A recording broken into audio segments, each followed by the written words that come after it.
자, 계속해서 한번 볼게요. 그 뒤에 3절 부분 있죠. 3절. 정책 참여자, 정책 네트워크. 이렇게 되어 있는 부분인데, 그래도 이제 핵심 개념 위주로 간단히 한번 볼게요. 자, 정책의 참여자는 말 그대로예요. 정책에 누가 참여하느냐? 이거죠. 정책은 정부에서 사회 공공의 문제를 해결하기 위해서 내놓은 대책이다. 이렇게 얘기를 아까 말씀을 드렸는데, 그러면은 그 정책에 참여하는 참여자는 누구냐? 이거예요. 자, 크게 나눠서 두 개로 크게 나눠질 수 있어요. 공식적인 참여자가 있고요. 그 다음에 비공식적 참여자가 있죠. 자, 거기 표를 보시면서 같이 이해를 해볼게요. 공식적 참여자는 말 그대로요. 공식적인 기관, 기구를 얘기하는 거고요. 대표적으로 정부, 그 다음에 대통령, 그 다음에 입법기관인 어디예요? 의회, 국회 이렇게가 이제 공식적인 참여자. 자, 그 다음에 또 지방에서는 지방자치단체가 공식적인 당연히 참여자가 될 테고, 그 다음에 사법부. 법원 아니면은 뭐 헌법재판소 이런 데도 이제 공식적인 참여자, 일단 제도적으로 마련된 기구니까 공식적 참여자 이렇게 구분을 하고요. 비공식적 참여자는 이런 이제 공식적인 정부 기구를 빼고 나머지 이익집단, 자, 그다음에 정당. 정당은 공식적인 기구 아니에요? 이렇게 물어볼 수 있잖아요. 정당도 사실은 공식적인 국가 기관은 아니에요. 그렇기 때문에 정당도 공식적인 참여자에 들어가지 않고요. 비공식적 참여자에 포함이 돼요. 정책 공동체, 그 다음에 NGO, 뭐 이런 단체들 있죠. NGO 단체, 그 다음에 시민단체, 언론기관 이런 것들도 다 이제 사적인 기구지 공적인 기관이 아니기 때문에 비공식적 참여자에 포함을 시켜요. 자, 그래서 다시 얘기하면 정책의 참여자는 크게 공식적 참여자랑 비공식적 참여자가 있다. 공식적 참여자는 이제 제도적으로 공식적인 구조, 기구 이런 데를 얘기하는 거기 때문에 입법부나 대통령, 뭐 정부 관료 아니면은 지방자치단체나 사법부 이런 데를 얘기하는 게 공식적 참여자. 자, 그다음에 그런 공식적인 기구를 빼고 나머지들 이익집단, 정당, NGO, 시민단체, 언론기관 이런 데는 다 비공식적 참여자다. 이렇게 구분을 하시면 돼요. 그건 뭐 내용적으로는 전혀 어렵지 않고요. 정당만 비공식적 참여자에 들어간다라는 것만 잘 기억을 해두세요. 시험에 나오면 헷갈릴 수도 있으니까. 자, 그 다음에 정책 네트워크 이렇게 되어 있죠. 자, 정책 네트워크라는 건 뭐냐면은 아까 나왔던 각 참여자들이 정책을 만들기 위해서 다 이루어진 하나의 큰 집합체를 얘기하는 거예요. 아까 이제 나왔던 공식적 참여자도 있고 비공식적 참여자들도 있는데 그 참여자들이 각자 뭉쳐가지고 하나의 정책을 만들어내는데 기여를 하겠죠. 그런 집단, 집합체를 정책 네트워크라고 부른다. 이거예요. 자, 일단 그렇게 개념을 잡고 계시고, 자, 그러면 어떤 종류의 정책 네트워크의 유형들이 있는지가 이제 뒤에 페이지부터 쭉 나와요. 특히 시험에 큰 관련이 있는 애들부터, 개념들부터 같이 정리를 한번 해봅시다. 이거 시험에 아주 많이 나오죠. 하위 정부 모형. 첫 번째. 자, 다른 말로는 철의 삼각이라고도 해요.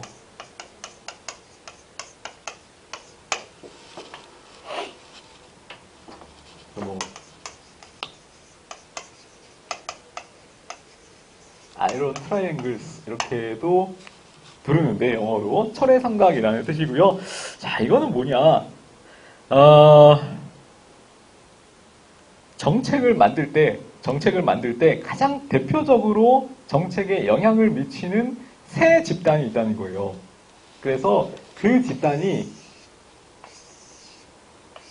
이렇게 삼각형 모양으로 하나의 삼각형 모양으로 굉장히 굳건한 그리고 굉장히 폐쇄적인 어떤 네트워크 모형을 형성한다 그래서 그거를 철의 삼각이라고 우리가 부르는 거예요.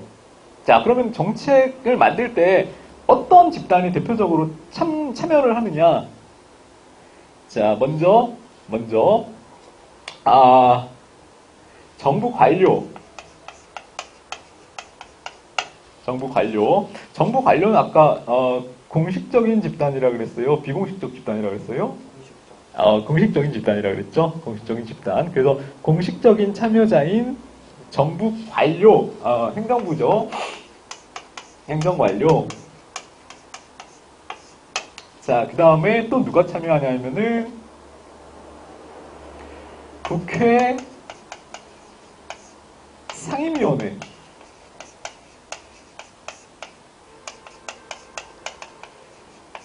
자, 국회 상임위원회는 아까 의회 입법기관. 그래서 얘도 비공식, 공식적 참여자죠. 공식적 참여자. 자, 그 다음에 마지막 하나는 뭐냐면은 이익집단. 자, 이익집단은 공식, 비공식? 비공식. 자, 그래서 공식 집단 두 개랑 그 다음에 비공식 집단 하나인 이익집단이 참여를 해서 요 가장 대표적인 세 개의 주체가 정책을 만드는데 가장 큰 기여를 한다라는 게 철의 삼각이라는 개념이에요.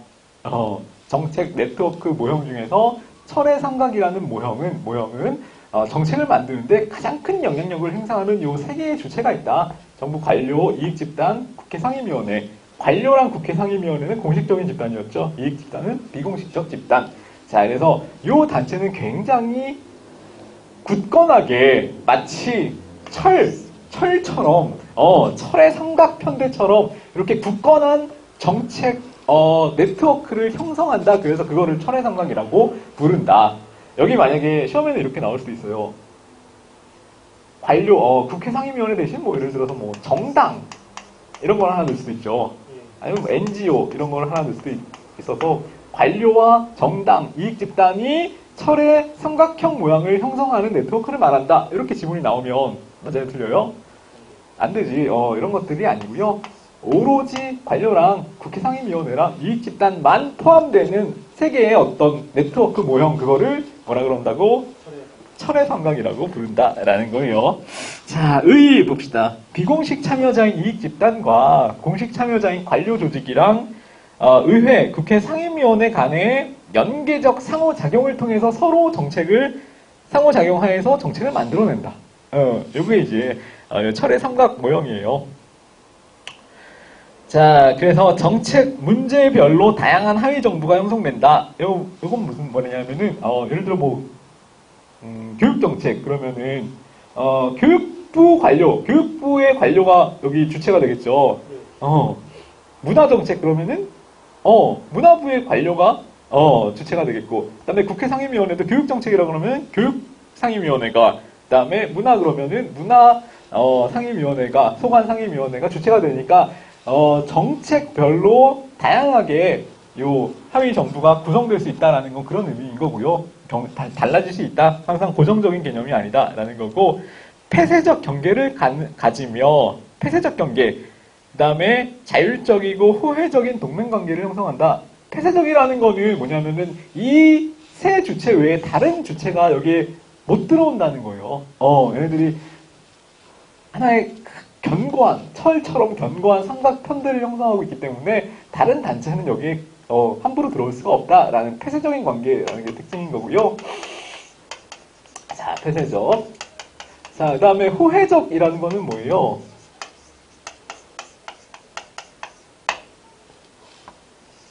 호혜적.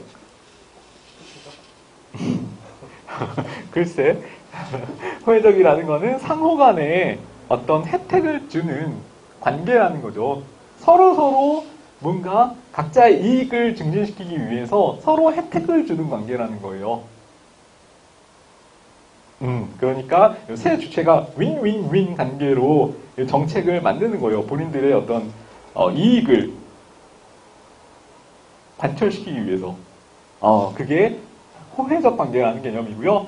이 주체 외에 다른 주체는 절대 여기 안에 들어올 수가 없다라는 거는 폐쇄적인 관계다라는 의미인 거고. 자, 그래서 폐쇄적이고 호혜적인 동맹관계가 형성된다라는 것. 자, 그게 이제 특징이에요. 자, 그게 이제 철의 삼각이라는 개념의 기본이고요. 자, 밑에 보시면은 정책 공동체라고 되어 있죠. 정책 공동체. 자, 그게 두 번째 개념. 정책 공동체 개념. 자, 이거를 지우고요. 자, 두 번째는 정책 네트워크 모형을 보는 거예요. 자, 정책 공동체.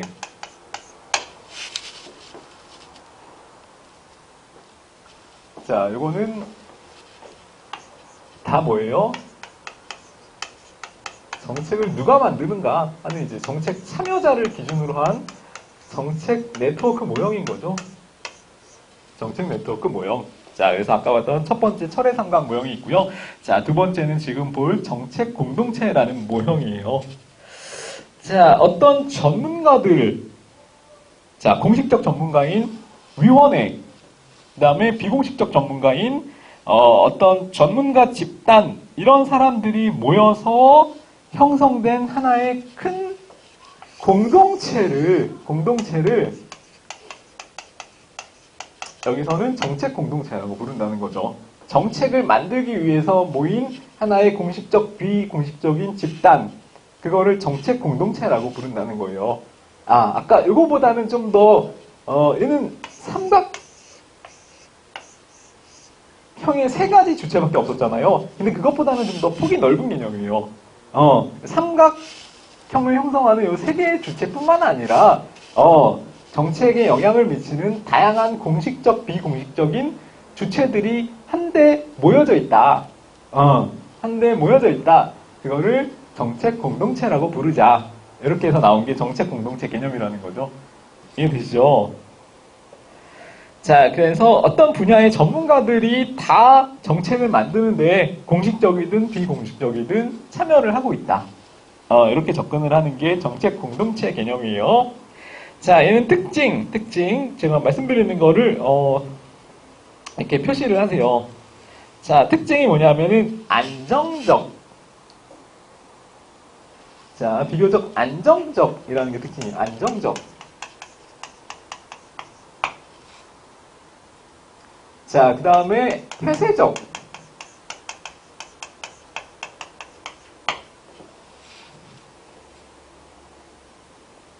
그 다음에 계속적. 이런 특징들을 갖는 게 정책 공동체의 특징이에요. 자, 요 공동체 안에 들어와 있는 뭐 비공식적 참가자, 그 다음에 공식적 참가자들이 이 정책을 만들기 위한 하나의 공동체로서 역할을 하면서 굉장히 안정적으로 요 공동체가 운영이 되고 있다는 거예요. 그 다음에 외부에서는 이 공동체 안에 함부로 진입을 잘 못해. 아까 얘는 완전히 철의 삼각이라 그래서 이 세 개의 주체 외에는 아무도 들어올 수가 없었잖아요. 자, 이것도 마찬가지인데 이 공동체 안에는 공식적 참가자, 비공식적 참가자가 섞여 있지만 외부 사람들은 진입하기 위한 제한이 있어요. 진입 제한이 설정이 되어 있는데 그렇기 때문에 얘도 역시 폐쇄적인 공동체 특징을 갖는다는 거예요. 폐쇄적인 특징을 갖는다. 자, 그 다음에 얘는 정책 한번 만들고 끝나는 게 아니고요. 계속적으로 새로운 정책을 만들 때 항상 이 공동체들이 참여를 해. 그래서 계속적인 관계를 형성하고 있다라는 게 특징이에요. 특징. 자, 그게 정책 공동체. 자, 아까보다 좀 더 폭이 넓어졌죠. 정책을 만드는데 영향을 미치는 사람들의 폭이 넓어졌어. 자, 아까는 3개밖에 없었죠. 기억하시나? 누구? 그거 행정부 관료. 행정부 관료. 또 국회 상임위원. 국회 소관 상임위원회. 또 이익집단.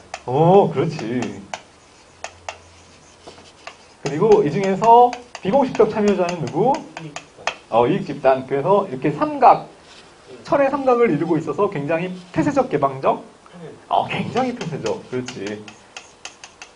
자, 그 다음에 서로 간에 서로 혜택을 주는 관계. 윈윈윈 하는 관계다. 그래서 그거를 뭐라 그랬어요? 호혜적인 관계. 대답을 잘하면 되게 기분이 좋아. 폐쇄적 호혜적인 관계에 놓여 있다라는 게 특징이었고, 정책 공동체는 그거보다는 폭이 넓어서 공식적 참여자랑 비공식적 참여자가 같이 섞여 있어서 그게 하나의 공동체를 이루고, 그 관계가 굉장히 안정적이면서 계속적이면서, 그리고 이것도 마찬가지로 다른 이제 주체가 진입을 잘 못하도록 막기 때문에 폐쇄적인 관계, 이렇게 놓여 있다는 게 특징이에요. 자, 그래서 키워드는 그거예요. 안정적, 폐쇄적, 계속적, 그리고 이것도 역시 호혜적 관계. 이것도 마찬가지 공통적 호혜적인 관계를 이루고 있다. 이게 전반적으로 다 특징이에요. 특징. 자, 이런 특징을 갖는 게 정책 공동체의 특징이죠.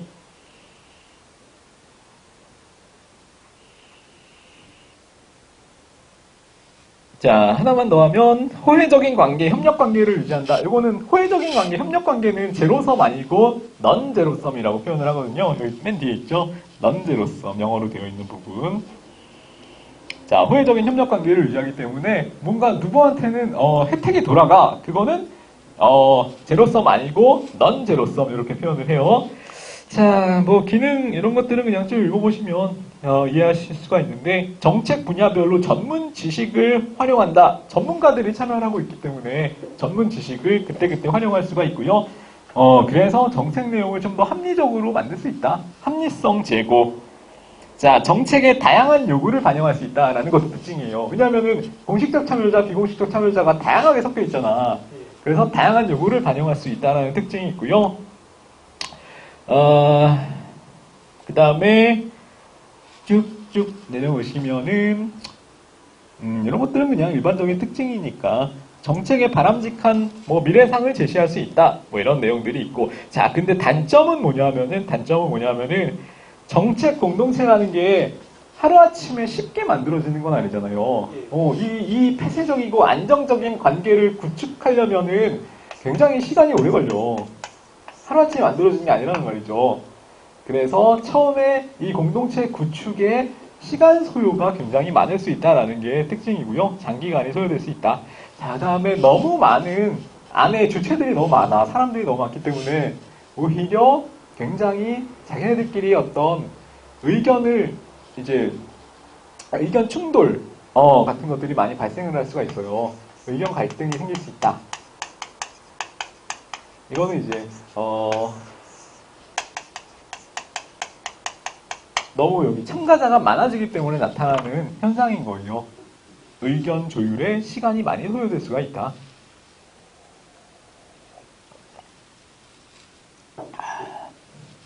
말똥말똥해졌네. 세수를 해야 됐어? 얼마나 가나 봅시다. 자, 정책 공동체라는 개념이고요. 그래서 정책 네트워크 유형을 살펴보고 있는 거예요. 첫 번째 유형, 철의 삼각 모형. 그 다음에 두 번째 모형, 정책 공동체 모형.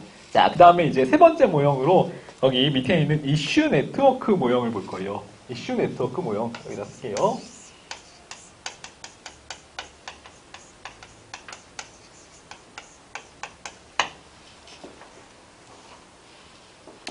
자, 이것도 아까 나온 정책 공동체랑 비슷한 부분이 있는데요. 자, 이슈 네트워크라는 건 뭐냐? 의 부분 보이시죠? 전문성을 가진 다양한 견해의 대규모 참가자들을 함께 묶는 집단. 자, 가장 큰 차이점을 얘기하면은 이슈 네트워크랑 정책 공동체의 가장 큰 차이점은 참가자들의 폭이 이슈 네트워크가 훨씬 넓다는 거예요. 넓다는 거. 자, 근데 또 하나의 특징은 뭐냐면은 이 참여자들은, 정책 공동체의 참여자들은 굉장히 폐쇄적이라고 그랬잖아요. 그래서 이 참가자 수가 굉장히 제한되어 있고, 다른 전문가들이 진입을 장기적으로 막는 폐쇄적인 관계를 형성하고 있었는데, 얘는 어떠냐면은 더 넓은데, 참여자들이 훨씬 넓은 공동체의 특징을 갖는데, 이 사람들이 언제건 필요하면 이 공동체에 같이 참여를 할 수가 있어. 그러니까 개방적이라는 거죠. 개방적인 특징을 가져요. 남들을 진입하지 못하게 막는 게 아니라 경우에 따라서 필요하면 누구든지 언제든지 들어올 수가 있다. 자, 그래서 상대적으로 굉장히 얘에 비해서는 광범위하면서 범위가 넓으면서 그 다음에 폐쇄적이지 않고 굉장히 개방적인 특징을 갖는 게 이 이슈 네트워크의 공동체의 특징이에요. 이슈 네트워크의 공동체의 특징은 정책 공동체에 비해서 굉장히 개방적이다. 그리고 굉장히 더 폭이 넓다. 라는 거죠.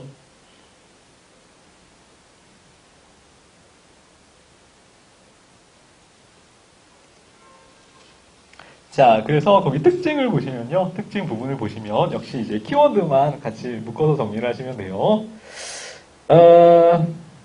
하위 정부 모형을 비판하거나 대체하려는 개념이었다라는 거죠. 하위 정부 모형은 아까 우리 처음에 같이 공부했었던 요거를 하위 정부 모형이라고 해요. 철의 삼각이 다른 말로는 하위 정부 모형이에요. 자, 요거를 좀 대체하기 위해서 미국에서 등장한 게 이슈 네트워크라는 개념인데, 얘는 너무 폐쇄적이다. 어떻게 이렇게 폐쇄적인 정책에 참여하는 참여자 수가 어떻게 이렇게 한정적일 수가 있느냐. 요 3개밖에 없을 수가 있느냐. 그게 아니다. 이슈 네트워크라고 해서 굉장히 광범위하고 개방적인 전문가들이, 계속적으로 개방적으로 참여를 한다. 정책을 만들 때. 이렇게 주장을 했던 게 이슈 네트워크라는 개념이었어요. 자, 그러니까 정책 공동체랑 이슈 네트워크의 차이점을 정리할 수가 있겠죠. 자, 이렇게.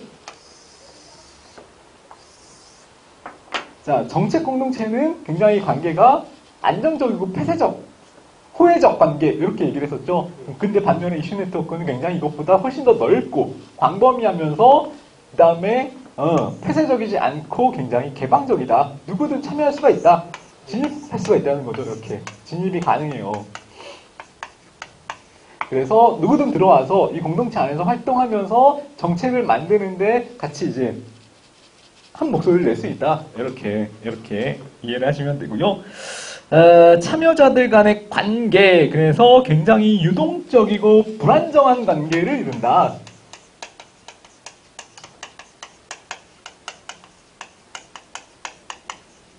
유동적이라는 거는 그때그때 이 참가자가 바뀔 수 있다. 라는 거죠.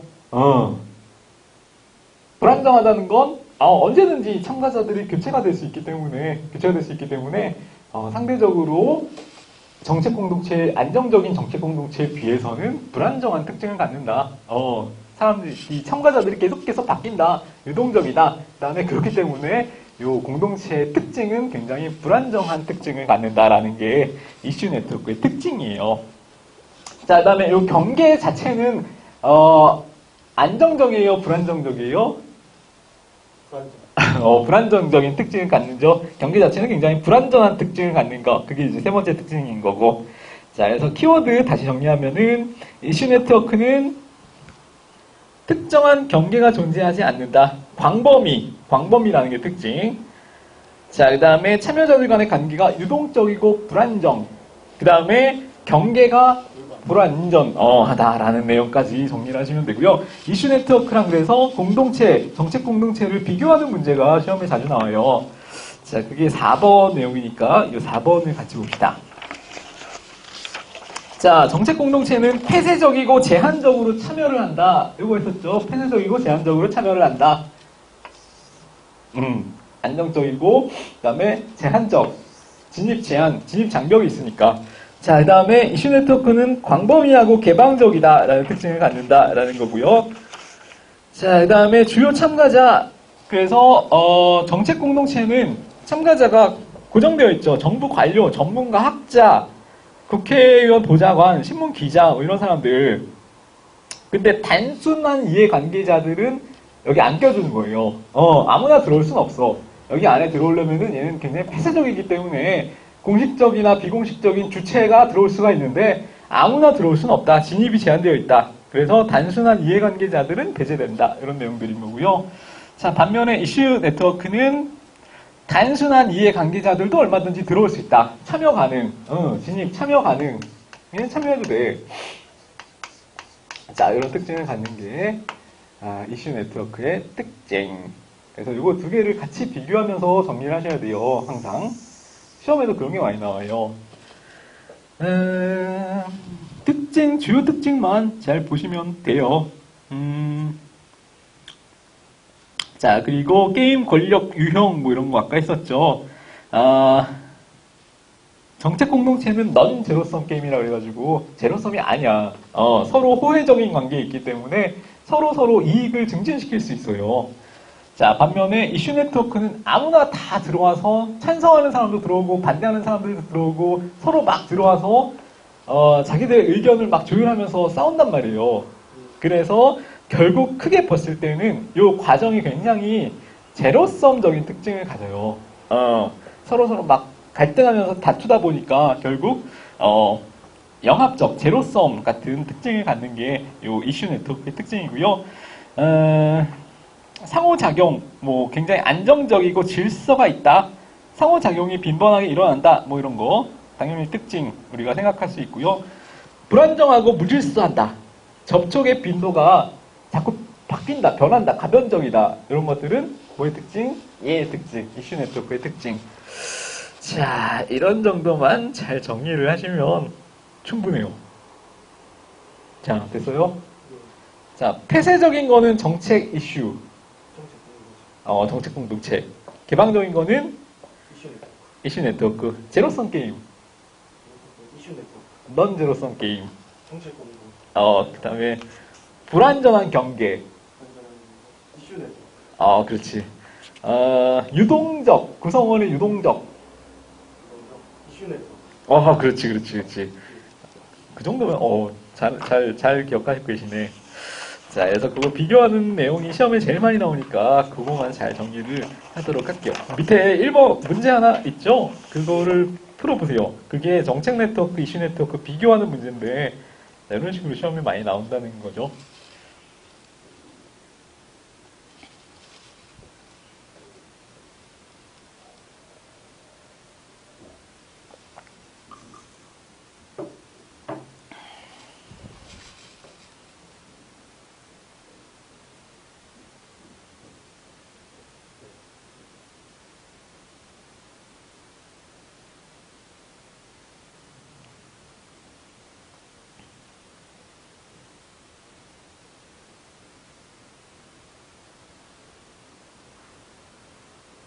자, 정답은 몇 번?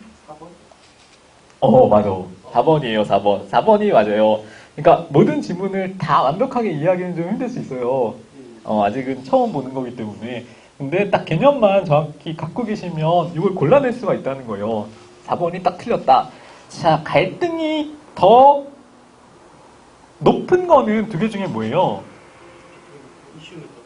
그렇지. 왜냐면 여기는 참여자가 너무 광범위하기 때문에 서로 다 각자의 입장을 얘기한단 말이야. 그래서 굉장히 광범위하기 때문에 오히려 갈등이 더 높을 소지가 있죠. 반면에 정책 네트워크는 어느 정도 기본적인 가치관을 공유하면서 서로 이제 성과를 더 내려고 전통적인 성과를 내기 위해서 노력한다라는 거죠. 안정적인 특징을 갖기 때문에 서로 간에 어떤 기본적인 합의, 공감대가 있어. 그리고 굉장히 폐쇄적이고 오랜 시간에 걸쳐서 서로 이제 합을 맞춰왔기 때문에 굉장히 자기들끼리 어떤 수용하는 게 있단 말이에요. 자, 그게 이제 가장 기본적인 특징이면서 그것만 정확하게 이해를 하시면 요 9까지 구분 문제인데 이것도 얼마든지 풀 수가 있다는 거죠. 자, 1번 같은 거는 뭐 이해하기가 쉽지는 않지만 한번 볼까요? 자원 배분과 관련하여 근본적인 관계가 교환 관계이다. 윈윈 관계이다. 이렇게 생각하면 돼요. 내가 이걸 줄 테니까 너도 나 이거 주고 서로 무슨 관계 이거를 맞아요. 호혜적 관계다. 이거를 얘기하는 거예요. 교환 관계다. 이거는 다른 말로 호혜적 관계랑 같은 의미인 거고요. 자, 반면에 이슈 네트워크는 근본적인 관계가 합의가 별로 안 돼 있기 때문에 제한적 관계이고 참여자들끼리도 내가 갖고 있는 게 좀 한정적이야. 그러니까 이해관계 없는 사람들도 참여를 하잖아요. 그래서 어중이 떠중이 다 들어와서 묶여있는 관계이기 때문에 참여자들이 갖고 있는 어떤 자원 보유의 한계가 있어요. 자, 이런 것들은 나중에 지문을 더 풀어봐야 사실은 완벽하게 이해가 되는데, 자, 일단 4번을 골라낼 수 있다는 것만으로도 나는 만족해. 자, 2번 이슈 네트워크는 참여자 수와 관련해서 정책 커뮤니티는 제한적이고, 맞죠? 참여자를 배제하기도 하나, 맞죠? 진입을 규제한다 그랬잖아. 못 들어오게 막는다고 했죠. 반면에 이슈 네트워크는 개방적이고 다양한 전문가들이, 행위자들이 참여한다. 맞아요. 그 다음에 이슈 네트워크는, 정책 커뮤니티는 직업적 이익이 지배하나, 이슈 네트워크는 관련된 모든 이익이 다 낙나돼서, 그냥 관련된 사람이면 이해관계가 있든 없든 다 들어올 수 있다 그랬잖아요. 그거예요, 그거. 그런 특징을 갖는 게 두 개의, 큰 차이점. 그래서 이 정도만 이해를 하시면, 충분하죠. 자, 그까지 구분 문제였고요. 1번에. 자, 여기 이제 세 개. 철의 삼각부터 시작해서 정책 공동체, 이슈 네트워크, 이렇게 세 개의 뭐가 있다? 정책 네트워크의 종류가 있다. 그래. 그렇게 정리를 하시면 되겠어요. 자, 그 다음에 나오는 내용을 또 같이 봅시다. 이것도 굉장히 시험에, 종종 언급되는 내용이죠. 자, 정책 의제 설정 과정이에요.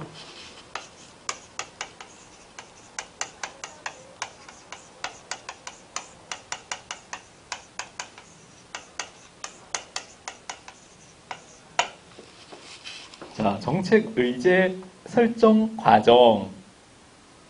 자, 아까 정책이라는 거는 그렇게 얘기했었죠. 뭐의 문제 해결? 그렇지. 뭔가 사회적인 문제가, 사회 공공의 문제가 발생했을 때, 이거를 해결하기 위한 누구의? 정부의 대책이라고 말씀드렸잖아요. 정책이라는 건. 근데, 사회 문제라는 거는 굉장히 많잖아요. 정치, 경제, 사회 문화, 부동산, 가족, 여성, 굉장히 많은데 이런 것들이 다 정책으로 만들어질 수가 현실적으로 있을까요? 없을까요? 없겠죠. 왜냐하면 정부의 수용 능력이라는 게 있단 말이에요. 정부의 수용 능력이라는 건 한계가 있기 때문에 이런 내용들이 다 정책으로 만들어질 수가 없어요, 현실적으로. 자, 그래서 정부는 이 중에서 어떤 문제를 내가 정책으로 다룰 것인가를 선택해야 돼. 자, 그래야만 정부는 공무원 수도 적고, 적진 않죠. 매년 늘어나고 있잖아. 그걸 무슨 법칙이라고 했어요? 공무원 수가 파킨슨의 법칙. 매년 5.75%씩 늘어난다 그랬죠.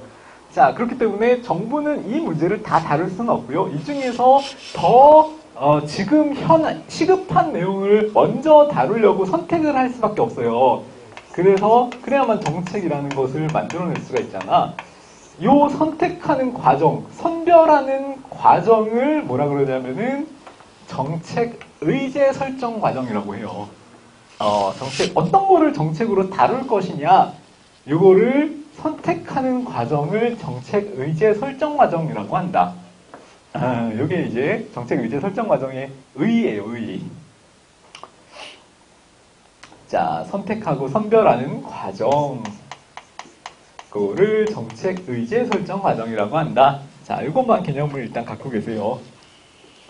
자, 그럼 기본적으로 모든 사회 문제가 다 정책이 되는 거예요? 되지 않는 거예요? 되지 않아요. 그치, 되지 않는 거지. 이 중에서 일부만 선택해서 정책으로 만들어진다 그랬잖아요. 자, 그래서 그 개념, 가로 안에 모든 사회 문제가 정부 의제화되는 것은 아니다. 맞죠? 자, 그리고 언제부터 이제 관심이 시작됐냐 하면은, 1960년대 아까 얘기했듯이 미국 사회 문제를 해결하기 위해서 흑인 폭동 같은 것들이 막 일어나니까 너무 시끄러웠단 말이에요, 사회가. 자, 그래서, 이런 흑인 폭동 문제를 해결하지 못하는 데는 어떤 이유가 있을까? 왜 흑인과 관련된 문제는 정부에서 해결을 안 했지? 이런 문제가 의문이 제기가 된 거예요. 자, 그래서 그 내용이 이제 뒤에 나오는 요 의제 설정 관련된 내용인데, 자, 그 내용들을 쭉 보시는 거예요. 자, 중요성. 우리가 이걸 왜 공부를 해야 되느냐? 갈등이 가장 많이 발생하는 단계다. 이거 이해되시겠어요? 여기서 선택하잖아요. 관료들이 보통 어떤 내용을 다룰 것이냐를 막 선택하는데, 아니면 뭐 의회에서도, 자, 요 과정에서 우리 문제를 서로 다루어 달라고 관계된 집단에서 싸울 거잖아요. 우리가 더 급해. 시급한 우리 문제부터 해결해줘. 막 이렇게 얘기를 할 텐데, 그 과정에서 뭐가 발생하냐면은 갈등이 발생한다는 거죠. 굉장히 갈등이 발생할 소지가 큰 게 요 사회 정책 의제 설정 과정의 특징이에요. 뭐가 발생? 갈등이 발생. 갈등이 많이 발생하는 단계가 정책 의제 설정 과정이에요.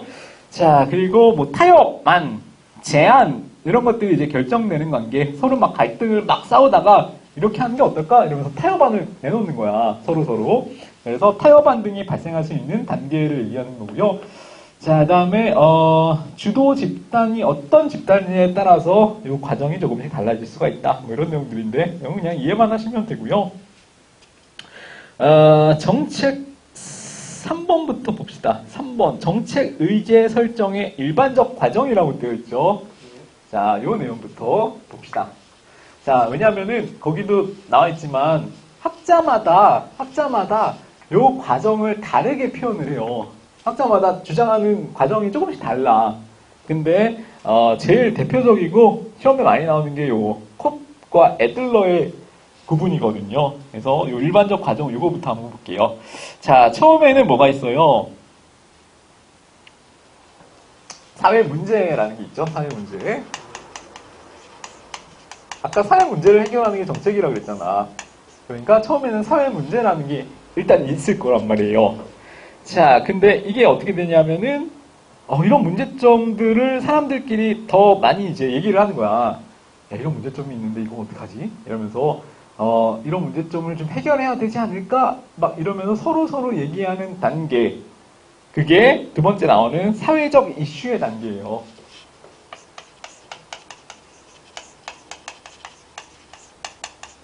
자, 그게 두 번째 얘기하는 사회적 이슈의 단계.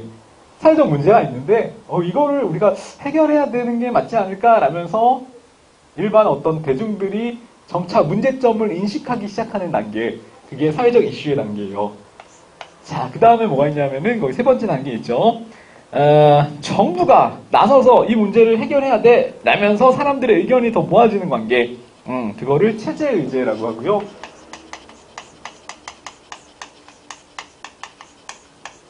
자, 정부가 나서서 이 문제를 해결해야 돼 라면 사람들끼리 얘기를 하기 시작해. 그게 무슨 의제? 체제의제. 자, 그 다음에 맨 마지막으로 뭐겠어요? 정부가 나서서 해결하겠다 이렇게 얘기를 하는 거겠죠. 자, 그걸 뭐라 그러냐면은 정부의제 또는 제도의제 이렇게 부른다는 거죠. 자, 그러니까 총 4단계예요. 사회 문제가 있고 이 문제가 사람들한테 조금 더 부각되기 시작하면서 여론의 지지를 받기 시작하는 거예요. 사회적 이슈가 돼서. 자, 그 다음에 급기야는 이거는 정부에서 해결하는 게 맞아. 이렇게 의견이 모아지는데 그거를 체제의제라고 하고요.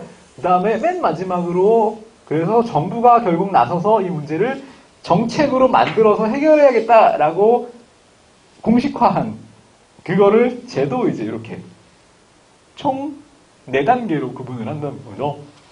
자, 이게 뭐예요? 무슨 과정이에요?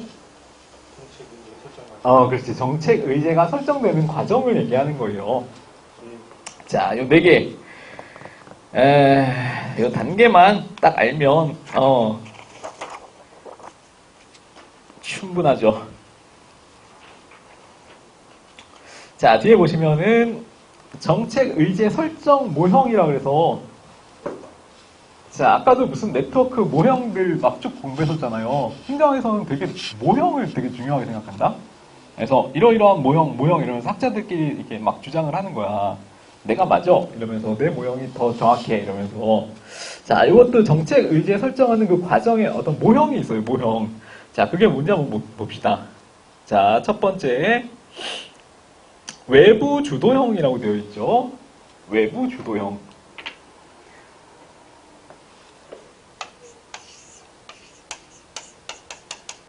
외부 주도형. 자, 이거는 이제 정책 의제 설정 그 과정을 설명하는 모형이에요.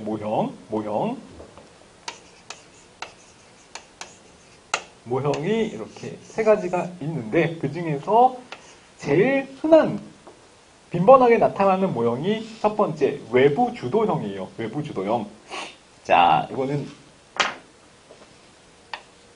순서를 한번 매겨봅시다. 사회 문제가 1번이고요. 그게 사회적 이슈가 되어서 그게 정부가 해결하는 게 맞다라는 체제 의제가 된 다음에 그게 마지막으로 제도 의제가 됐었잖아요. 일단 요 4단계인데 자, 외부 주도형은 뭐냐면은 이게 순서대로 이루어지는 거예요. 이렇게 앞에서부터 1번부터 4번까지 사회 문제가 사회적 이슈가 되었다가 체제 의제가 됐다가 제도 의제가 되어서 결국은 정책으로 만들어지기까지 하는 요 과정, 여기 순서대로 들어가 있는 게 외부 주도형이라는 거죠.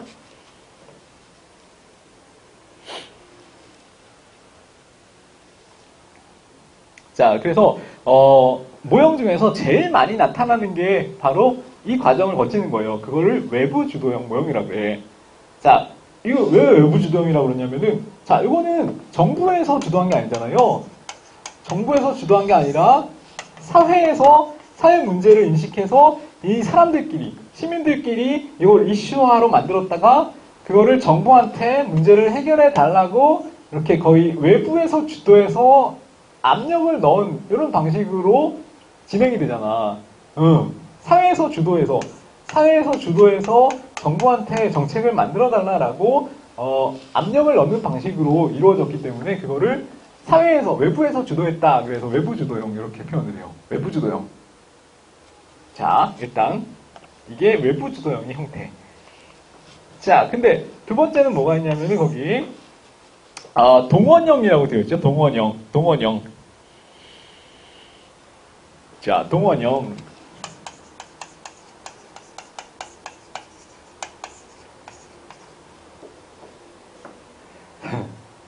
자, 요거는 뭐냐면은, 자, 거기 순서가 있을 거예요. 과정 그래가지고.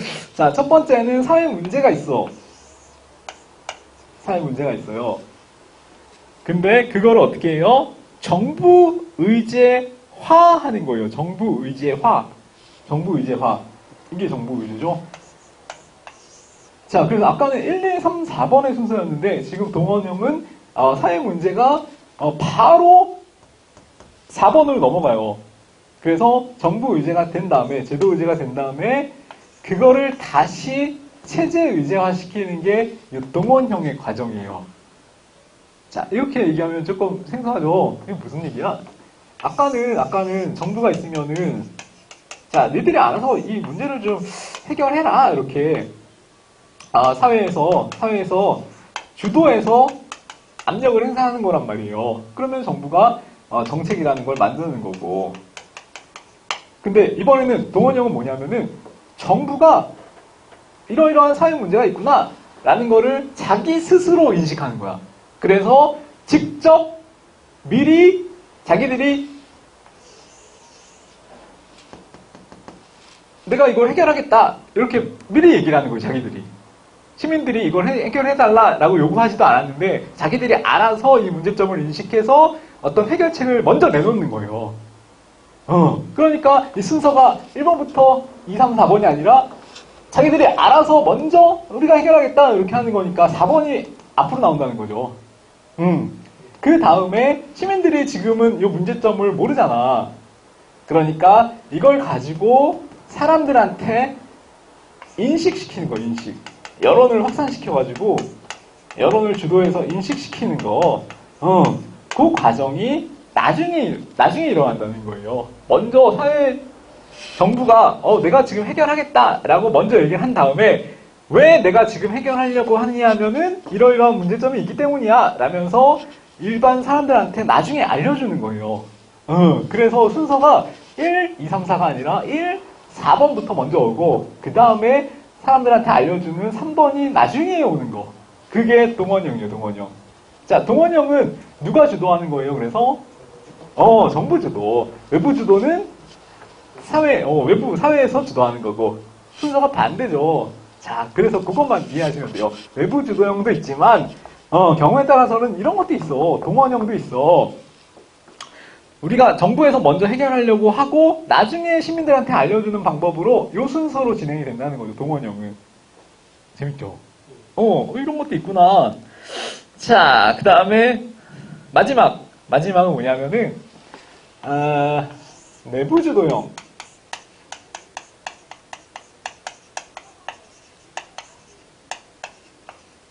내부주도형이라는 개념이에요. 내부주도형. 다른 말로는 음모형이라고 해요. 음모형. 자, 왜 음모형인가? 한번 봅시다. 자, 이거는 순서가 3개도 아니고 2개죠. 사회문제 1번이 바로 어디로 넘어가요? 1, 2, 3, 4번 중에서 4번으로 바로 넘어가는 거야. 그러면은 동원형과 비교해서 뭐가 없어요? 3번이 없잖아. 3번이 없다는 거는 사람들한테 여론으로 알려주는 과정이 없다는 거죠. 그러니까 정부가 지네들끼리 그냥 문제 숙덕숙덕해서 문제를 해결하기로 마음 먹고 일반 시민들한테는 알려주지도 않는 거야. 지네들만 알고 있어. 그거를 내부 주도형이나 자기네들끼리 음모를 꾸몄다 해서 음모형 이렇게 얘기를 한다는 거죠. 자, 그래서 정책 의제 설정 과정을 설명하는 이 모형은 콥과 애들러에 따르면은 크게 이 3가지 모형으로 나눌 수가 있다는 거예요. 여기 다 이해됐어요? 그러면은 3번에 따르면은 뭐만 있는 거예요? 이게 아예 없고 이거만 있는 거죠. 시민들과의 관계나 뭐 여론 이런 게 하나도 없고 그냥 정부에서 알아서 스스로 그냥 정책을 만들고 끝내는 거예요. 그러니까 이거는 뭐 시민들 몰래 어떤 정책을 통과시킬 필요가 있을 때 그때 만들겠죠. 사람들 모르게 음모형으로. 자, 그래서 이 3가지 종류가 있다는 거죠.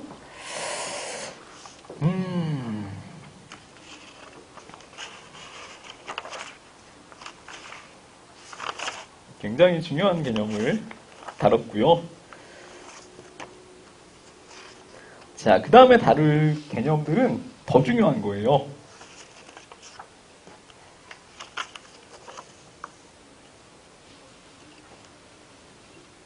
특징만 몇 개 같이 정리를 해볼까요? 정책 의제 설정 모형 그 도표 중에서 자, 일단 과정은 이해가 되시죠? 사회 문제가 쟁점화 되어가지고 그게 이제 공중 의제로 됐다가 체제 의제로 됐다가 제도 의제로 넘어가는 거 1번.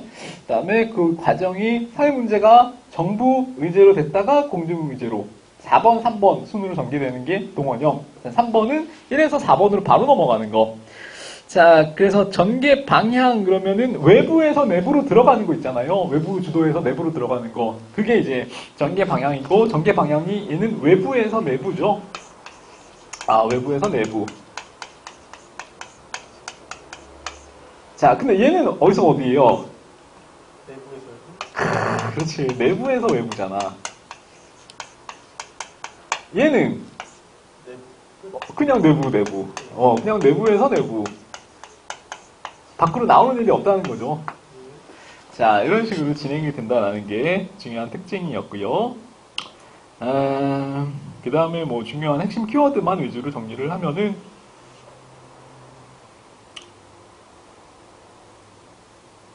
자, 특징 있죠. 거기 제일 굵은 칸에 특징. 자, 얘는 외부 주도형은 서로 어떤 집단에서 우리 문제를 먼저 채택해달라고 요구하는 그 과정이 있겠죠. 그러면 거기에서 뭐가 발생해요? 갈로 시작하는 거. 갈등? 갈등이 발생된단 말이야. 그래서 서로 자기네들이 의제를 먼저 채택해달라고 하는 싸움의 과정. 그거를 진흙탕 싸움. 이렇게 표현을 해놓은 거예요. 진흙탕 싸움이 발생한다. 이건 뭐냐면은 갈등이 발생한다. 자기네들끼리 서로 이제 먼저 의제를 채택해달라고 싸우는 과정이 분명히 있다. 자, 그러면은 정부 입장에서는 어떤 거를 도대체 먼저 내가 채택을 해줘야 될까라고 고민을 하잖아. 그러니까 의사 결정에 따르는 비용이 어떻게 되는 거예요? 증가. 그렇지, 증가. 의사 결정 비용이 증가한다는 특징이 있어요. 자, 그래서 첫 번째 외부 주도의 경우에는 우리 문제를 먼저 채택해달라라고 주장을 하기 때문에 거기서 갈등이 발생하고 그것 때문에 이제 진흙탕 싸움 같은 싸움이 발생될 수가 있고요. 그렇기 때문에 정부의 입장에서는 어떤 걸 먼저 결정해야 될지 모르기 때문에 의사를 결정하는 데 따르는 시간과 비용이 늘어나서 의사결정 비용이 늘어난다라는 특징이 있다는 거죠.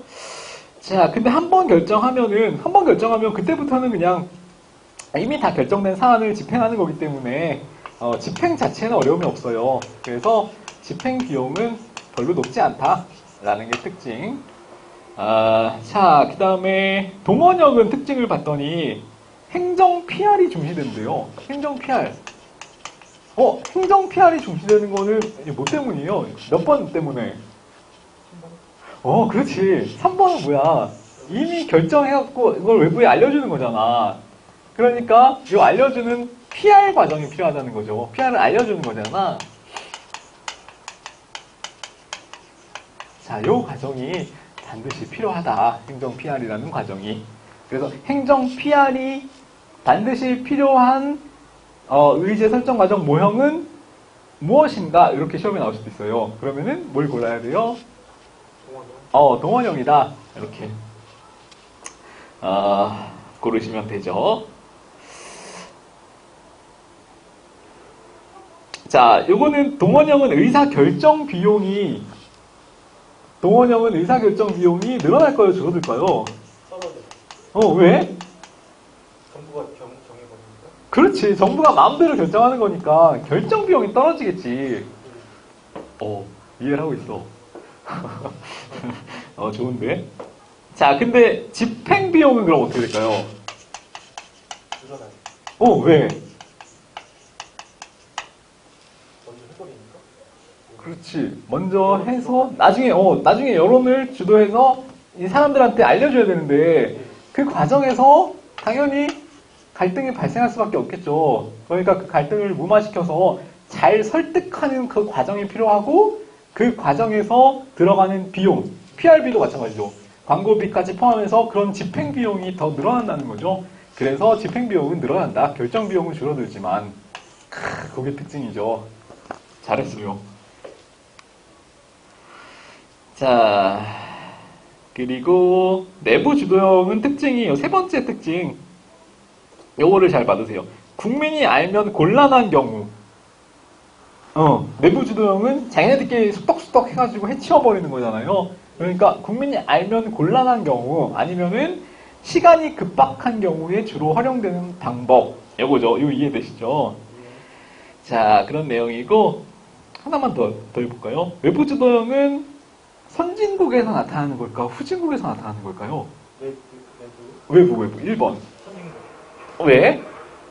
여론을 받아들이니까? 그렇지. 여론을 이렇게 모아가지고 그거를 가지고 정부한테 이렇게 해결을 해달라라고 압박을 할 수 있는 그런 정치 과정이 잘 형성되어 있는 선진국에서 나타나는 현상이에요. 선진국. 반면에 동원형이랑 내부 주도형은 얘네들은 정부에서 알아서 해결해버리는 거니까 우리나라의 70년대 정부처럼 얘네들은 상대적으로 그렇죠. 개발도상국 내지는 뭐 후진국, 개도국 이런 데서 많이 나타나는 의제 설정 모형을 얘기하는 거예요. 선진국, 후진국, 개발도상국. 자, 그래서 이런 것들이 다 특징이 되는 거니까 얘네들은 외부에서 내부로, 얘네들은 내부에서 반대로 외부로, 내부에서 내부로. 선진국의 특징, 그 다음에 후진국이나 개도국의 특징, 갈등이 발생하고 진흙탕 싸움이 벌어질 수가 있다. 외부주도형은. 그 다음에 외부주도형은 의사결정 비용이 늘어나고 반면에 한번 결정하면은 집행은 상대적으로 비용이 별로 많이 들진 않는다. 반면에 얘는 뭐의 특징이었죠? 얘는 동원형. 동원형의 특징은 행정 PR, 알려주는 거기 때문에 결정은 자기네들끼리 해버리니까 결정 비용은 별로 안 들어. 근데 PRB나 사람들을 설득하는 그 과정에서의 집행 비용은 더 많이 들 수 있다. 집행 비용은 더 늘어난다라는 게 특징이었죠. 좋아요. 자, 그런 식으로만 간단히 잘 정리를 하시면 돼요. 자, 다음 5절 내용을 정리를 하도록 합시다. 5절. 다원론과 엘리트론, 뭐 이렇게 되어 있죠.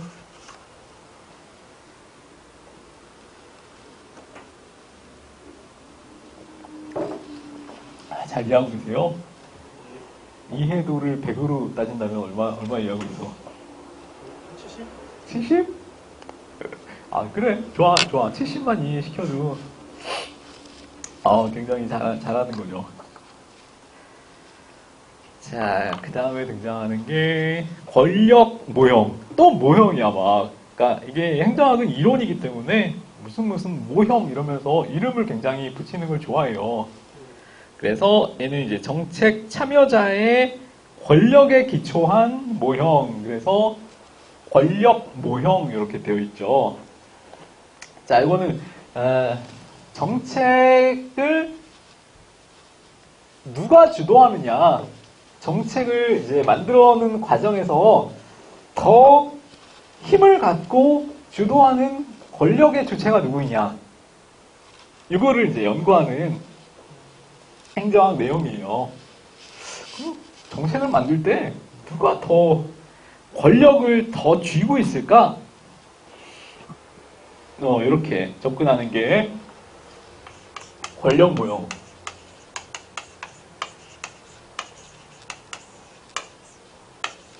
자, 이 내용을 같이 보도록 하는 거예요. 자, 옛날에 그리스 아테네는 뭐가 발전했어요? 그래, 민주주의가 발전해서 그거를 고전적인 민주주의라고 불러요. 고전적 자유민주주의. 근데 이거는 우리 뭐 행정학의 관심사가 아니고요. 그래서 그건 뭐 모르죠. 그냥 읽고 넘어가시면 되고 이런 게 있었구나. 자, 두 번째 나오는 것부터 우리 행정학에서는 좀 중요하게 다루는 내용이에요. 엘리트론이라고 되어 있죠. 엘리트론. 자, 이거는 뭐냐면은 말 그대로요. 정책 과정에서는 시민들 전체가 다 참가하는 게 아니다. 그러면 누구만 참가하느냐? 소수의 엘리트만 참여한다. 그래서 그 사람들이 자기들의 이론 방향으로 의사를 다 결정하고 정책을 자기네들끼리만 속독속독해서 만든다. 이런 내용들이 엘리트론이에요. 엘리트론. 자, 그래서 보시면은 자, 정책 과정에 참여하는 세력이 특정 소수에 국한되고, 여기 특정 소수는 누구예요? 엘리트에 국한되고, 대중들의 이익과는 상관이 있어요, 없어요? 상관이 없어. 그들의, 엘리트들의 의사에 따라서만 국가 정책이 만들어지는 거야. 그거를 무슨 이론? 엘리트론이라고 한다라는 거죠. 자, 유럽에서는 이런 법칙들이 있었는데 파레토의 2대8의 법칙이라고 들어봤어요, 혹시? 아니, 그렇게 생각을 좀 하는 티라도. 자, 이거는 헤어스타일은 아니고요. 2대8 가르마 이런 거 아니고, 전체 국민의 20%가 나머지 80%의 일반 대중을 지배한다 라는 법칙이에요.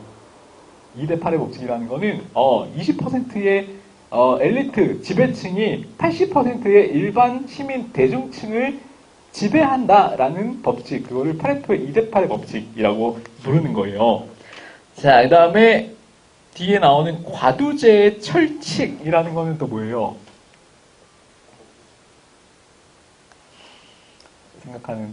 생각을 해봐. 과두제의 철칙이라는 거는, 과두제는 소수의 지배 계층이 거의 이제 독재하는 방식으로 대다수의 대중을 지배한다라는 게 과두제의 철칙이고, 그 다음에 사회에서는 반드시 그런 과두제가 나타날 수밖에 없다. 그거는 철칙이다. 반드시 나타날 수밖에 없다. 철칙이다. 라고 주장한 게 과두제의 철칙이라는 개념이에요. 과두제의 철칙. 그건 철칙이다.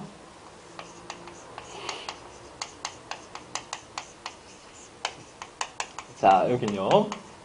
자, 그 다음에, 같은 맥락이에요.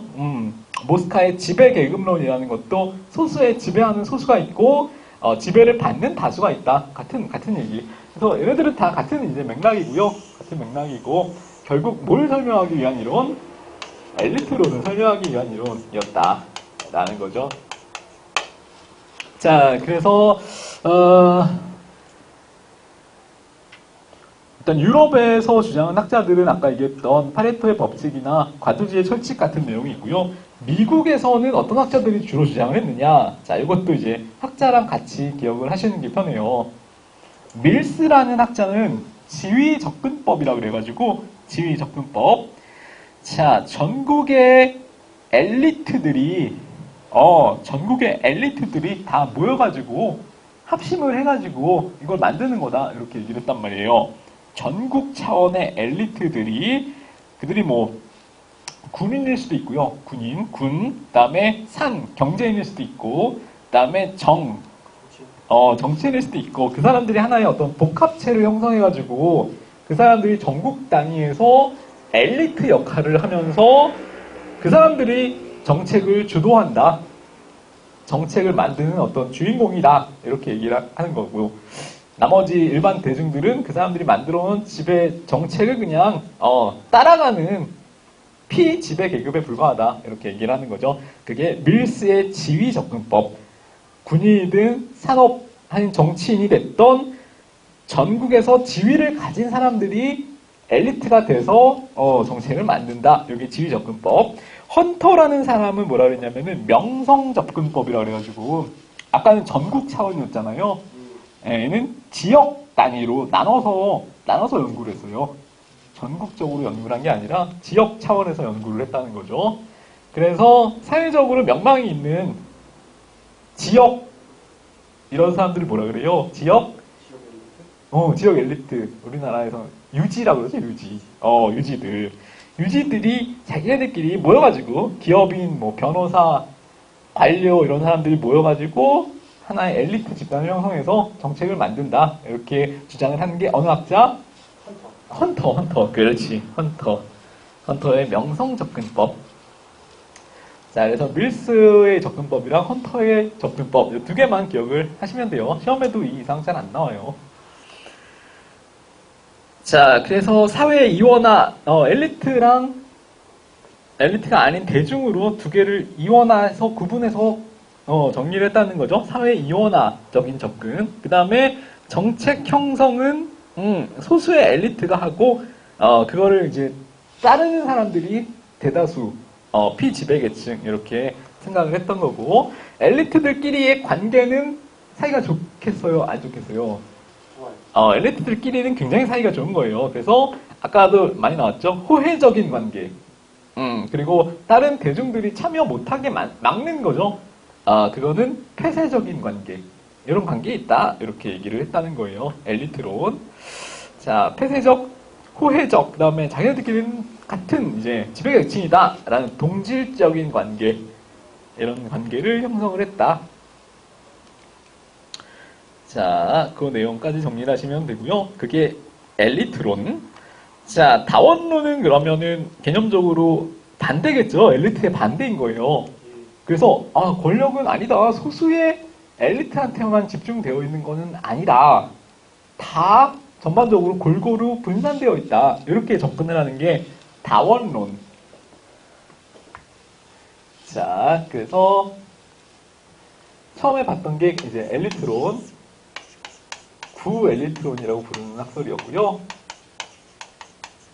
대표적으로는 뭐 밀스, 그 다음에 누가 있었어요? 헌터. 헌터가 있었죠. 자, 그 다음에 보는 게 다원론. 자, 이거는 엘리트, 소수의 엘리트한테만 집중되어 있는 게 아니다. 사회 전반적으로 분산이 되어 있다, 권력 관계가. 자, 그래서 개념 있죠. 권력은 널리 분산되어 있으며, 그게 핵심이에요. 널리 분산되어 있고 다양한 이해관계 세력이 자기네들의 영향력을 행사하면서 어떤 문제든 정책으로 만들어줄 수 있다. 어떤 문제든 정책으로 만들어줄 수 있다. 정책이 되는 게 뭐 엘리트들이 자기들의 유리한 것만 정책으로 만드는 게 아니라 어차피 사회관계는 자기네들의 어떤 이익 집단을 형성하고 있기 때문에 이렇게 자기네들이 주장을 해서 자기네들의 이익을 이렇게 정책으로 반영할 수가 있다. 그리고 이 힘은, 정치에 반영할 수 있는 이 힘은 엘리트한테만 집중되어 있는 게 아니라 사회 전반에 분산이 되어 있다 라고 주장한 게 다원론이라는 거죠. 엘리트의 반대다 이렇게 생각하시면 돼요. 엘리트의 반대다. 자, 그래서 벤틀리와 트루먼이라는 학자도 나중에는 외워야 돼서 기억해 두시는 게 좋아요. 벤틀리와 트루먼이라는 학자가 이익 집단론이라는 거를 주장을 했어요. 이익 집단론. 자, 요거는 뭐냐면은 거기 이익 집단론이라는 거는 뭐냐면은 각각의 이게 하나의 이익 집단이 각각의 이익 집단의 권력이 분산되어 있다라는 개념이에요. 각각의 이익 집단의 권력이 모여있지 않고 분산되어 있기 때문에 각자의 이익 집단의 영향력을 동원해서 정책에 반영할 수가 있다. 이런 내용인 거죠. 이익 집단론. 자, 근데 밑에 보시면은 반론이라고 되어 있죠. 트루먼과 벤틀리의 이익 집단론에 반론 그래가지고 이익 집단 자유주의론 이렇게 표현이 되어 있잖아요. 자, 이건 뭐냐면은 이 이익 집단끼리 힘이 있는 이익 집단이 있고 상대적으로 힘이 없는 이익 집단도 있다. 그래서 결과적으로 힘이 있는 강한 거는 빨간 거예요. 힘이 있는 이익 집단의 의견만 정책으로 반영이 될 수가 있고 나머지 애들은 힘이 없기 때문에 이익 집단이 있어도 정책으로 반영을 못 시킨다. 라는 게 거기 나오는 이익 집단 자유주의론이에요. 자유주의론. 이익 집단 자유주의론.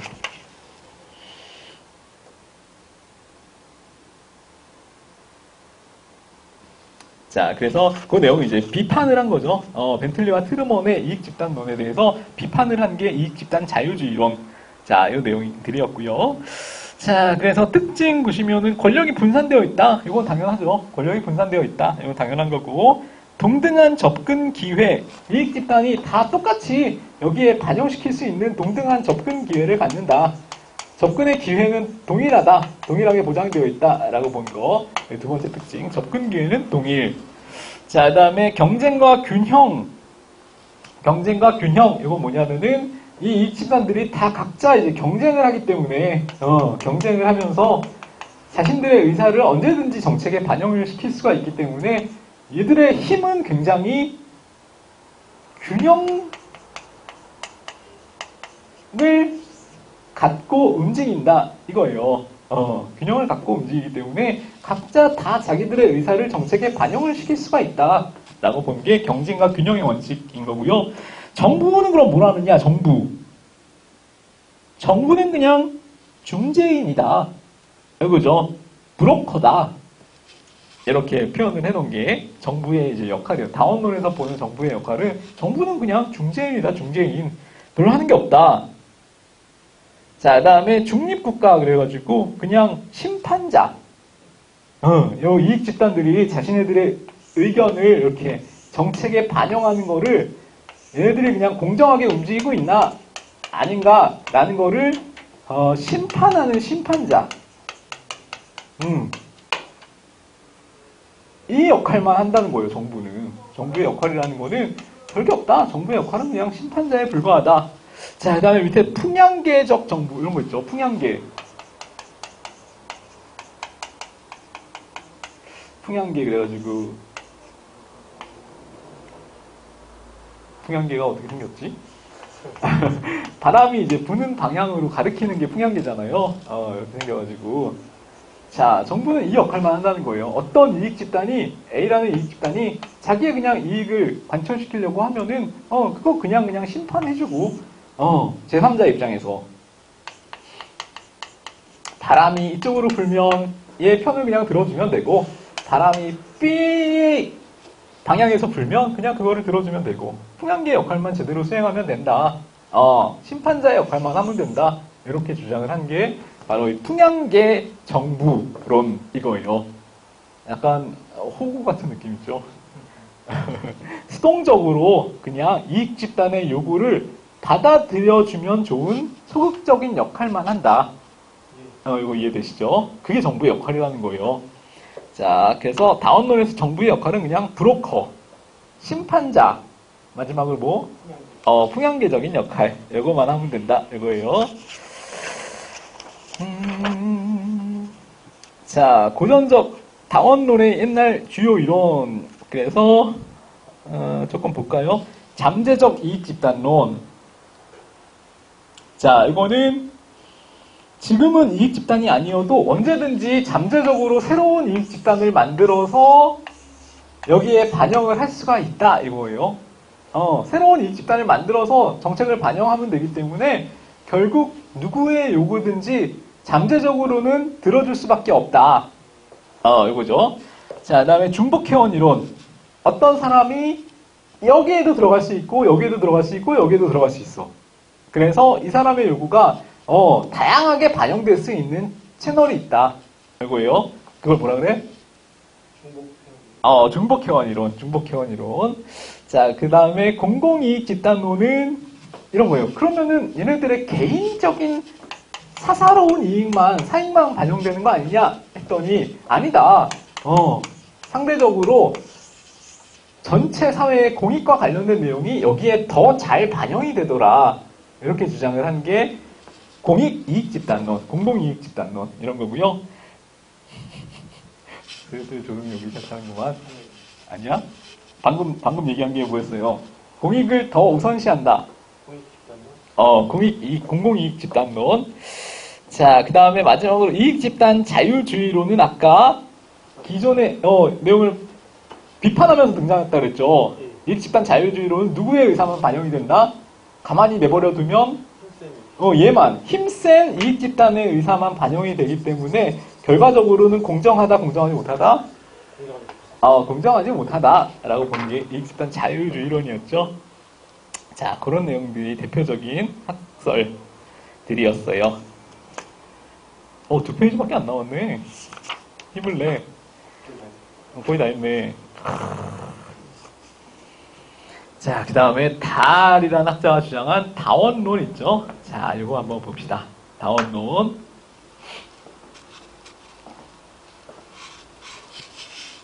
자, 우리가 이때까지 봤던 거는 다원론 중에서도 고전주의 다원론이었어요. 고전적 다원론.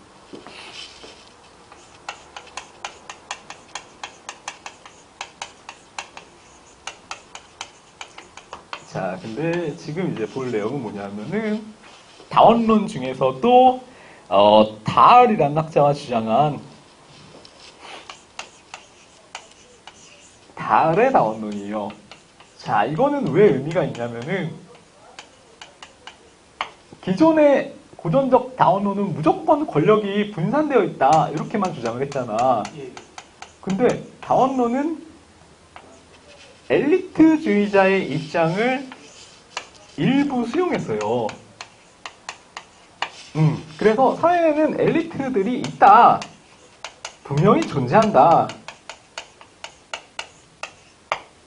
그래서 엘리트라는 개념을 수용을 해서 등장한 다운론이 달의 다운론이었어요. 자, 그래서 달은 뭐라 그랬냐면은, 분명히, 어떤 도시든 엘리트라는 게 존재를 하게 마련인데, 근데도 불구하고 대중의 의사가 정책에는 반영이 될 수 있다. 이렇게 주장을 했다는 거죠. 자, 뭘 통해서 될 수 있다라고 주장을 했냐면은, 달이라는 학자는 무슨 제도가 있기 때문에, 선거라는 제도가 있기 때문에, 바로 이 선거라는 창구가 있기 때문에, 일반 시민들은 엘리트인 정치인을 선거를 통해서 뽑아서 자기들의 의견을 관철시킬 수 있다. 이렇게 주장을 했다는 거죠. 자, 그러니까 그냥 다운론, 고전적 다운론이랑은 다르게 달의 다운론은 엘리트들이 분명히 있다. 엘리트는 존재한다. 근데 엘리트가 있지만 자기들의 의견만 반영을 하는 게 아니고 자기 의견만 반영하고 기존 대중들의 의견을 묵살하는 게 아니고 선거를 통해서 엘리트들이 이제 뽑혀야 되기 때문에 이 시민들의 의견을 정책에 반영을 시킬 수밖에 없다. 안 그러면 자기 선거에서 떨어지잖아. 그러니까 선거라는 제도가 있기 때문에 이 사람들이 서로 엘리트끼리 경쟁을 해서 대중들의 선호를 반영시킬 수밖에 없다. 이렇게 주장을 했다는 거죠. 굉장히 부정적이에요, 긍정적이에요? 긍정적? 달의 다운론은 굉장히 긍정적인 이론이에요. 선거를 통해서 당연히 시민들의 의견이 정책에 반영될 수 있다. 굉장히 긍정적이고 낙관적인 이론이었다는 거죠.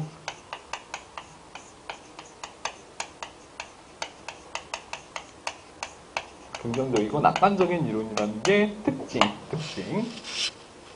자, 그래서 예전 고전적 다운론이랑 구분해서 달의 다운론을 따로 정리를 해두실 필요가 있고요. 핵심은 선거를 통해서 정책에 시민들의 의견이 반영되기 때문에 엘리트라는 존재가 있기는 하지만 이 엘리트들이 자기 의견만 내세우는 게 아니라 시민들의 의견을 조율해서 정책에 반영한다. 한다. 이거죠. 자, 여기 핵심. 자, 다음에 마지막 네 번째. 신엘리트론이라고 되어 있죠. 신엘리트론.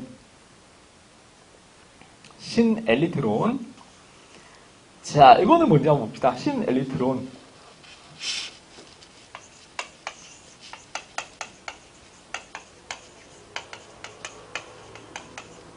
자, 아까 나왔던 구엘리트론이랑 비교를 하시면 돼요. 처음에 나왔던 거는 구엘리트론이고요. 지금 볼 내용은 신자가 붙어가지고 신엘리트론 이렇게 표현을 해요. 학자는 바흐라흐라는 학자랑 바라츠라는 학자가 같이 주장을 했고요.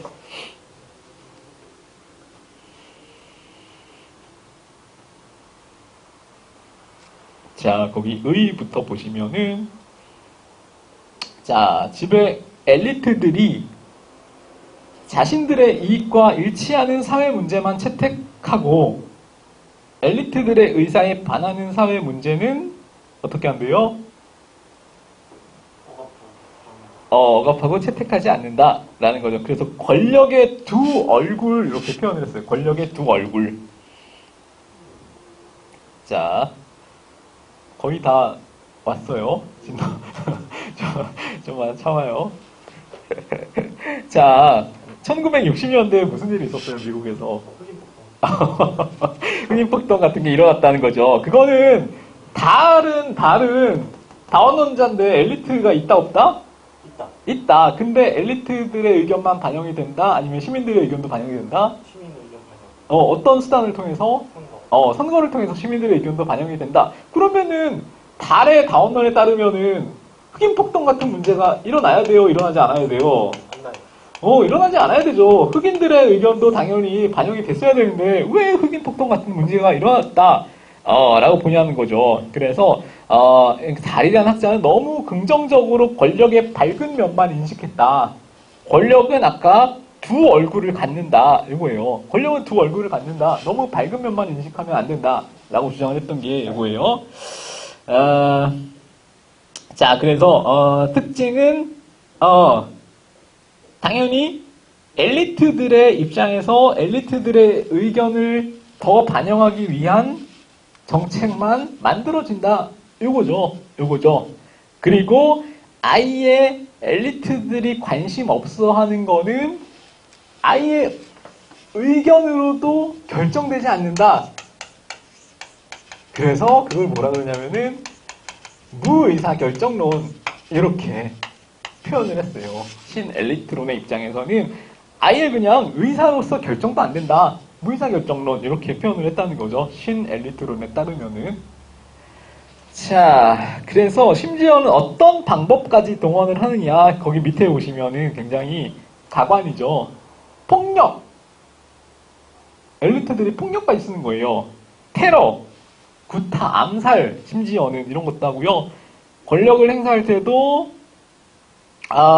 위협, 유혹, 편견을 동원해서 사람들의 어떤 여론을 조작하는 거죠. 이런 식으로도 동원을 한다. 이런 수단도 쓴다. 심지어는 뭐 이런 아니면은 뭐 결정을 지연하거나 일부러 안 해, 방치해. 이런 것도 있을 수 있고요. 그다음에 위장해서 합의를 해. 뭐 이런 것들도 동원을 해서 결국 누구들의 의사만 반영시킨다. 권력자의 의사의 권력자를 뭐라 그래요? 정부. 아니 지금 엘리트론 하고 있잖아. 엘리트론. 그래서 엘리트들의 의사를 반영하기 위해서 이런 폭력적인 수단까지 다 동원을 한다고. 그죠? 그거를 신엘리트론을 다른 말로는 또 뭐라 그래요? 무의사결정론이라고도 부른다. 자, 용어가 많이 나오니까 아예 그냥 결정하지도 않고 결정 없이 그냥 자기네들끼리 결정한다. 아예 그 대중들에 대한 어떤 선호를 반영 안 하고 그거를 무의사결정론이라고 한다. 무의사결정론이 표현이 많이 나오니까 그거 기억해 두시고. 자, 마지막 5번째 신다원주의라고 되어 있죠. 신다원주의. 계속 신자가 붙어요. 자, 신다원주의라는 건 뭐냐면은 아까 고전적 다원론은 이익집단이 각각의 이익집단의 입장을 반영한다라는 거였죠. 예. 그래서 권력은 집중되어 있다, 분산되어 있었다. 분산되어 있었다. 근데 달의 다원론은 엘리트들의 존재를 인정한다. 선거라는 방법을 통해서 정책에 시민들의 의견이 반영된다. 그런 거였고, 신다원주의는 뭐냐면은 거기 있죠. 신다원주의라는 거는 뭐냐면은 현재에는 이익집단의 두 번째 줄에 모든 이익집단의 요구가 균등하게 반영되는 것이 아니라 누구의 의사가 더 많이 반영이 된대요? 그래. 현재 이제 자본주의에서는 기업이 제일 힘이 세다. 그래서 기업 집단의 의견이 가장 많이 반영이 된다.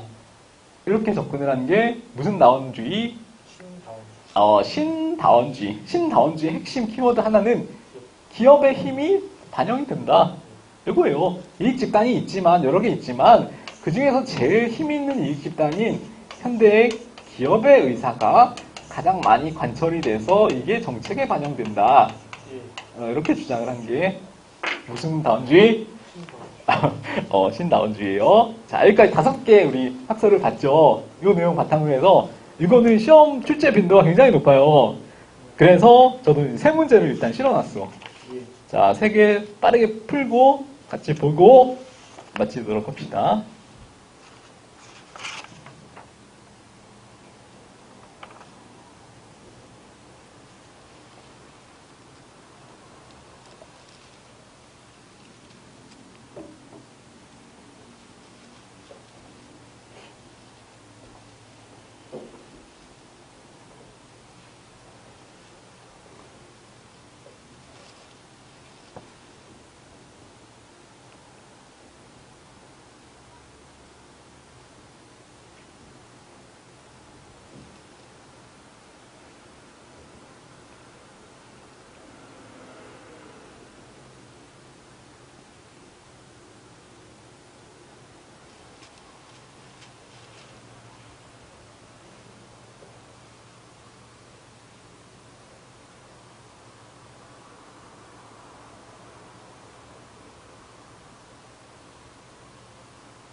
다 풀었어요?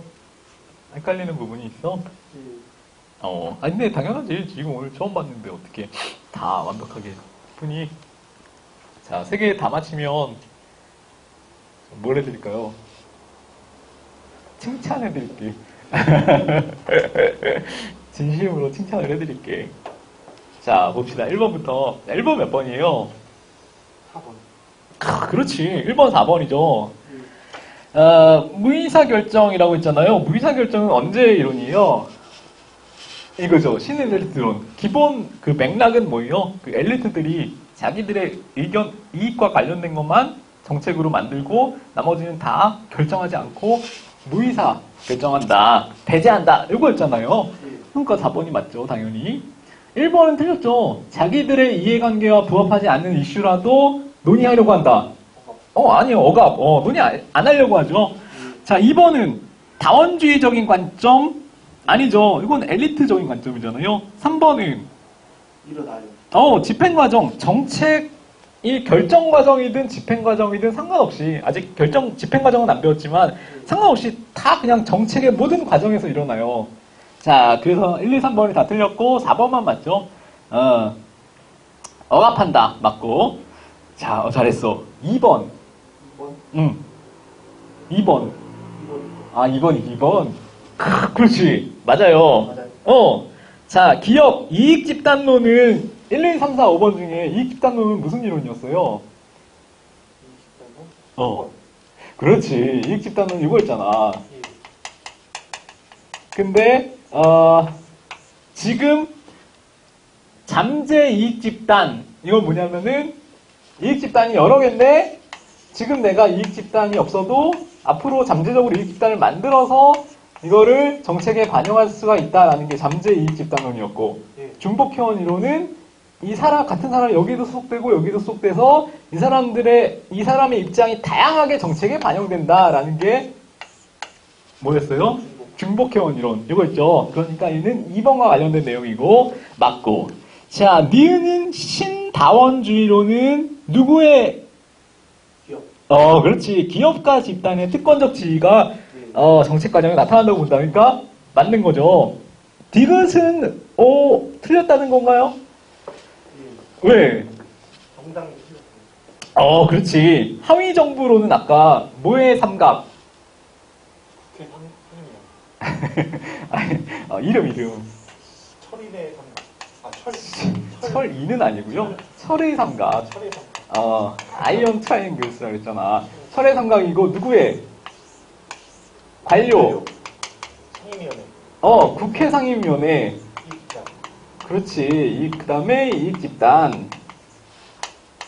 그러면은 정당은 들어가요? 안 들어가요? 안 들어가요. 정당 안 들어가고. NGO. 안 들어가요. 안 들어가고. 들어가나? 이거만 들어간다 그랬잖아. 철의 삼각. 그러니까 NGO 안 들어가지. 정당 안 들어가고. 그래서 이런 질문이 많이 나오는데 틀렸다 그랬잖아요. 예. 언론. 시민단체 안 들어가요. 다 안 들어가는 내용이고요. 잘 골랐어. 정당이 틀렸어요. 여기 대신 국회 상임위원회가 들어가야 되죠. 그래서 2번 맞고요. 자, 3번. 3번 약간 애매했죠? 3번 아니면 4번이고. 3번은 좀. 아니야. 둘 다 맞아요. 둘 다 맞아요? 자, 3번 지문 같은 거는 아직 그렇게 구체적으로 안 다뤘기 때문에 헷갈릴 수 있고요. 4번은 알아야지. 신다원론에서는 특정 집단이 다른 집단보다 더욱 강력할 수 있다는 점을 인정한다. 특정 집단 누구? 기업 집단. 그래, 기업 집단이 다른 집단보다 더 강력하다는 거잖아. 그래서 기업 안 나왔을 때 틀렸다 그랬어요. 자, 일단 알려드릴게요. 이건 좀 애매할 수 있었어. 자, 3번 틀린 건 1번이 틀렸어요. 1번이 왜 틀렸냐면은, 무슨 엘리트라 그랬어요? 지역사회 연구회를 통해서 지역 엘리트들, 정치 엘리트만 되는 게 아니고 지역의 유지들이 다 엘리트로서 역할을 한다고 그랬잖아. 그래서 정치 엘리트만 참여하는 게 아니고요. 기업인, 정치 관료, 변호사 이런 유지들이 다 참여해서 엘리트적인 역할을 수행한다. 이렇게 주장을 했던 거니까 1번이 틀린 것. 좀 헷갈릴 수 있죠? 처음 보는 지문들이라서. 야, 근데 3개 중에 2개는 맞췄잖아. 이 정도면 만족해요. 앞에 문제도 다 맞추지 않았어요? 6개 중에 5개는 맞췄네. 좋아요.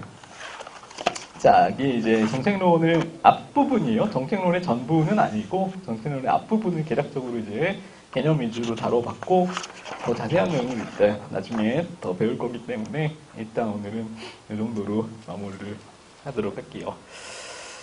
자, 질문 없으시죠? 없으시죠? 막 이렇게 물어봐. 있을 수도 있는데. 자, 그러면은 오늘 고생하셨고, 다음 시간에 또 뵙도록 하겠습니다. 수고하셨습니다. 안녕하십니까. 네.